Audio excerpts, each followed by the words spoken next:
Ray, I think we got to go back to season one, right? This is the second appearance of Jeff O'Neill, fame of Overdrive and all things at TSN. I think he was one of our season one guests. So this is a special occasion on the cusp of the Stanley Cup playoffs. We'll talk a ton of hockey here on the segment. But first of all, as we were warming up to record the segment, you told us the story of the work that you're putting in the garden. Is this the more family friendly yard sort Dregs, of? you guys have Jeff known me O'Neill? for a long time, and Dregs, I think the one thing that I've never been in my life is cheap. I'm That's officially fair. cheap Yeah. now. I'm not paying anybody. We have a laundry machine right in our bathroom. Like, it's 3 feet, and I would take my laundry and put it in a bag and always drive it to a wash and fold to pay someone to do it. And never again. I'm like, I am starting to do crap on my own. And my gardening, I just went out there with the leaf blower and it worked today. I've been emailing Amazon for 4 months asking for a new one because it didn't work, but I didn't have the right part on it. And it's better than ever. I'm in love with it again. And I'll tell you what, I looked at myself today and it's gone downhill quite a bit because I wear Crocs a lot and I did my gardening in my Crocs. And I just sat down before I was going to talk to you guys, and I was like, I am sitting at my kitchen table, and I put my Crocs in the dishwasher to clean them. And I said, that's how far downhill my life is. Like, I used to be pretty cool, man. And I now gardened, and I put my Crocs in the dishwasher, and I'm waiting for them to dry to go out and run errands. So it's like, that's a tough fall from grace. I'm making a visual of that. So you got the sweats, right? You got the hoodie. You're always in a hoodie. Yeah. The Crocs. What color are the Crocs? White. And I got the little things that you stick in the holes that my kids gave me. So it's quite a scene. This is all coming together. Yeah. It's like Croc jewelry, right? It's the newest thing. It is. The They're kids are all like over fidgets it. or something, and they're in there. My kids gave them to me, so I had to go with them. And by the way, you guys, I know somebody bailed on you, and that's why you called me. It's not true. 100% not true. No. In fact, we didn't have a guest because we were thinking, all right, playoffs looming. Ray and I can just kind of set the scene, and then we're like, but we're not going to know the matchups. You know who we haven't had on the podcast in a long time is O. And instantly Ray was like, get him on. We need an O-Dog visit. Because, this is what I want right away. You wear the leaf on you. Ray, you know what? Before you even start, buddy, I was thinking about, like, I always talk about, like, having regrets and stuff and looking back on things. And the reason I want them to just get it done and go on a couple runs is because I think back, like, I went to the Stanley Cup Finals one time. And I look back on that and I just think, like, what if I had just had been hot for 2 weeks, What if I had 3 games in a row where I scored 2 goals?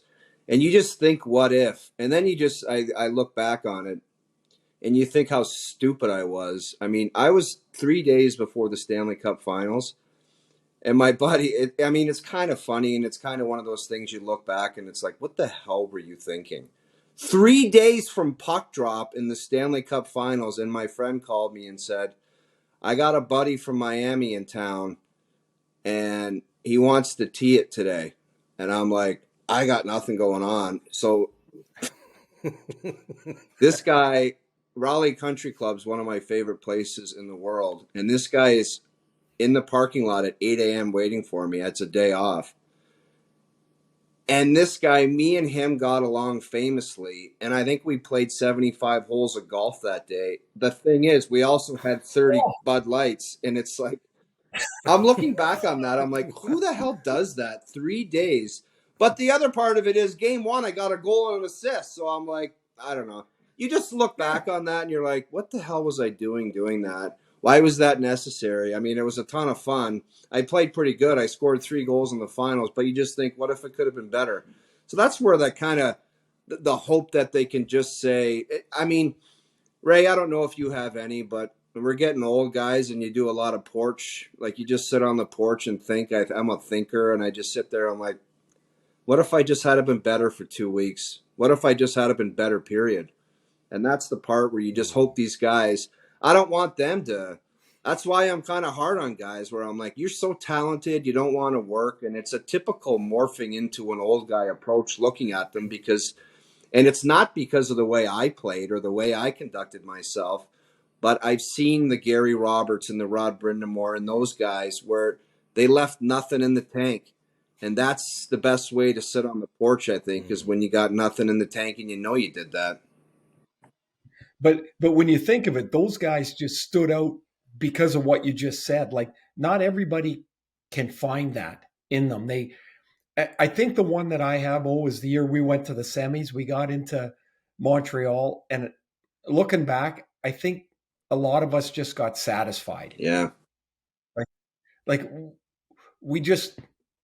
we didn't have the same gear. And that might have been a part of what we did because we were just the little Carolina Hurricanes, Ray. And it was like maybe mentally we were like, man, like if you just say you went to the finals and you won game one and you kind of gave them a little bit of a scare, or maybe you just developed some internal self-satisfaction where it's like, maybe that would be good enough because you knew what was coming around the corner. And what ultimately happened is they spanked us 4-1.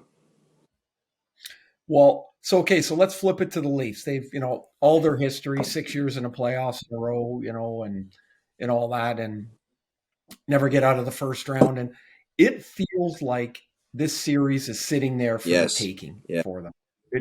I don't buy, the goalie can do this, and Vasilevskiy, and I think he's the best in the world.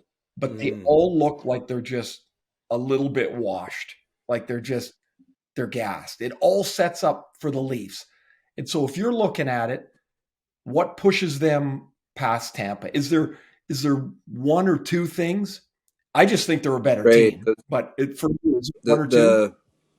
The thing they have in their back pocket that hasn't come out yet, and what I've watched, and you guys can agree or disagree, is when you get to the Boston Bruins, you talk about how quality the team is, and their star players like Pasternak and Bergeron and Krejci. And when you go to Tampa, it's Kucherov and Braden Point and Steven Stamkos and their goaltender. But the one thing we haven't seen yet for the Toronto Maple Leafs is Austin Matthews is one of the top 5 best players in the world, and Mitch Marner is not far behind, if not right there already. And we've never seen them. Much like Edmonton last year, I think McDavid and Draisaitl took it up a notch, and I think they got pretty fired up about playoff hockey and what it meant and what it takes for even them to elevate as good as they are, Ray. So that's kind of the ace in the hole for these guys. William Nylander, you can throw him in there too. Like, if these guys are all on top of their game and they even elevate, much like a Connor McDavid last year, where he was the best player in the world, and he even cranks it up, I mean, that's kind of the thing. And that's a handful for any team to handle. All those skilled players up front, you can throw John Tavares in there. I don't know what his elevation would be. Maybe it would be just production-wise, where it's just he's so dialed in on the power play and down low that he can't miss, and that would be his elevation. But that's what we haven't seen, and that's what they're looking for this year. It's big moments and big players rising up in big moments. And I've been thinking, I just mentioned, I'm a thinker. And I think for the Toronto Maple Leafs, there's got to be just one of the key words for them is hatred going into the playoffs. A little bit of hate, maybe a lot of hate for the Tampa Bay Lightning. Hate the results of the past. And just hate the idea of not winning the series. So if you kind of put all that hatred together, it might make you play harder. And just hate the questions of losing and just hate all the stuff in the past.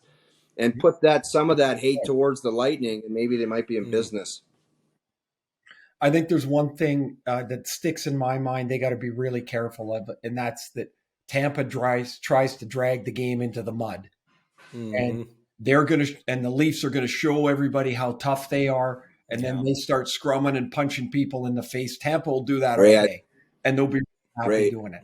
I think that takes Toronto out of the game. And to show up and be in scrums is important. And if you want to tell guys to F off, go ahead.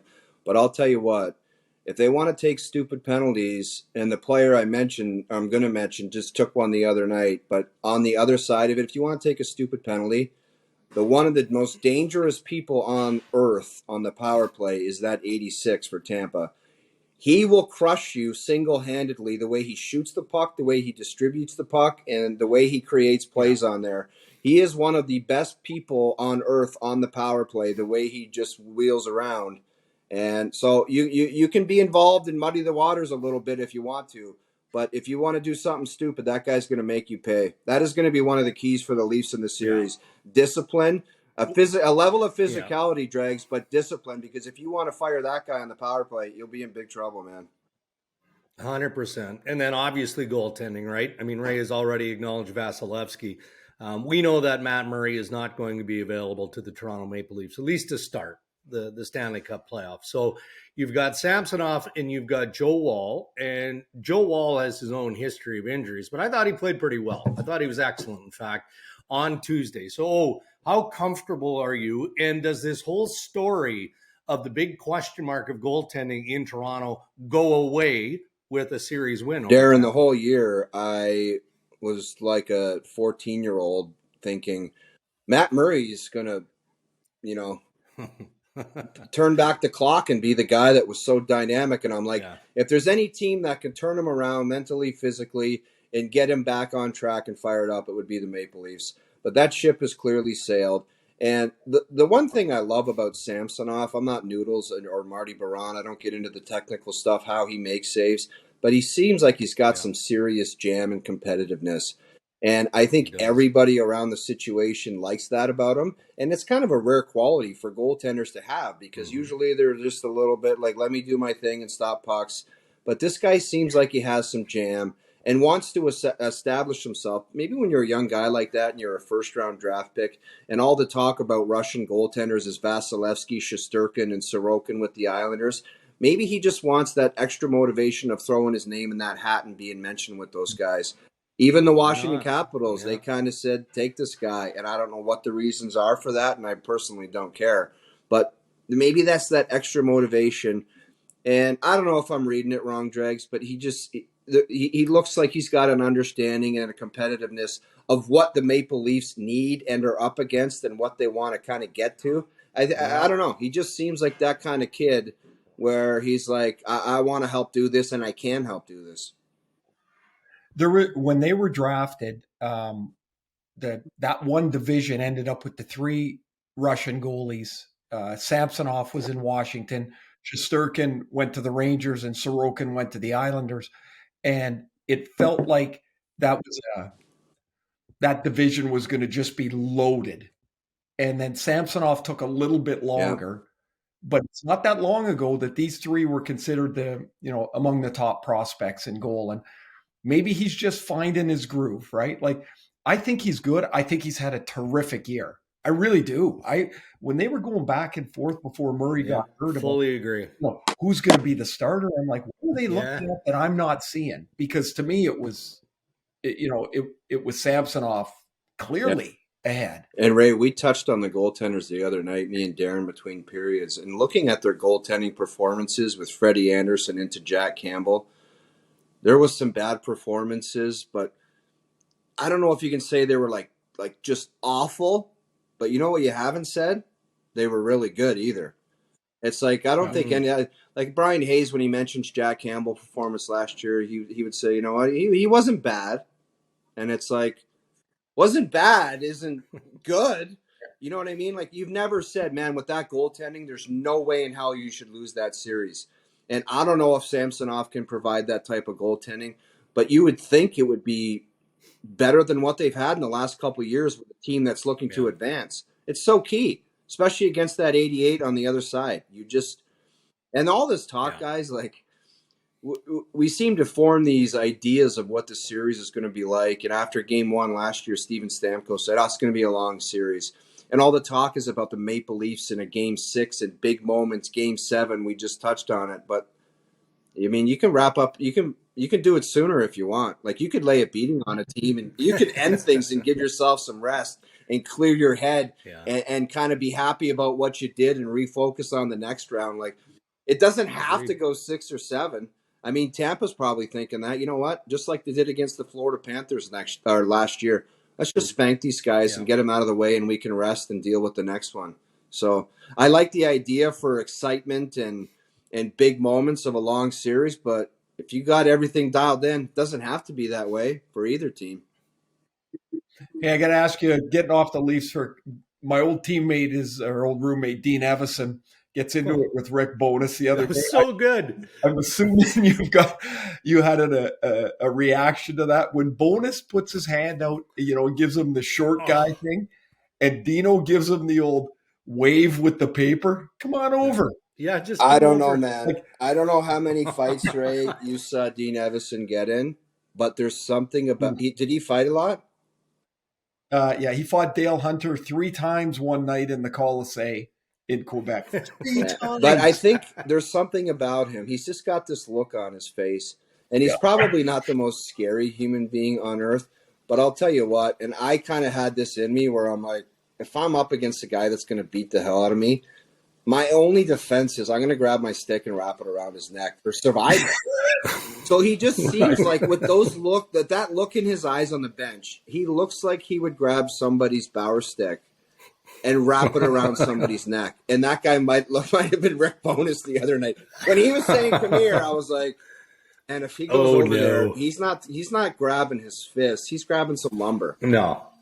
But you know what? I like the other night, there was the Leafs at Tampa, and there was some business going on and some scrums. And there was some ugly stuff in Minnesota. I thought that Hartman hit was complete garbage on Ehlers. Yeah. Brutal hit. Like, if you look at that hit, I don't know what separates that one from what Rafi Torres did to Marian Hossa. It was just, I mean, there might have been a bigger running start, but you got a guy not looking like that, and you just drill. That was a danger. I hated that play. Terrible. But just my overarching thought on those 2 games, I was like, man, we need more of this during the regular season. It felt like the NHL was back. There was like passion and caring and all the stuff and the intangibles that separates the NHL from the different pro sports leagues. And I know the fighting, and people are going to come at me and say the fighting's stupid and it's crazy. You can call it crazy, but I've played in a market in Carolina where the hitting, the physicality, the nastiness, that's what put people in the seats, man. And it's what separates the product from other sports. Agreed. All right. Oh, we'll let you go, man. We're going to be what's the afternoon got for you? What have you got? Like a little painting, a little. Oh, yes. Gardening. Buddy, I do have to paint my fence, and I ain't paying some guy to do it either. But it's going to be a mess because I got to try the spray. I can't do it with the brush. And there's other people's properties involved, so it could be a garbage. Oh, no. Anyway, guys, thanks for having me. Okay, bud. Well, thanks, buddy.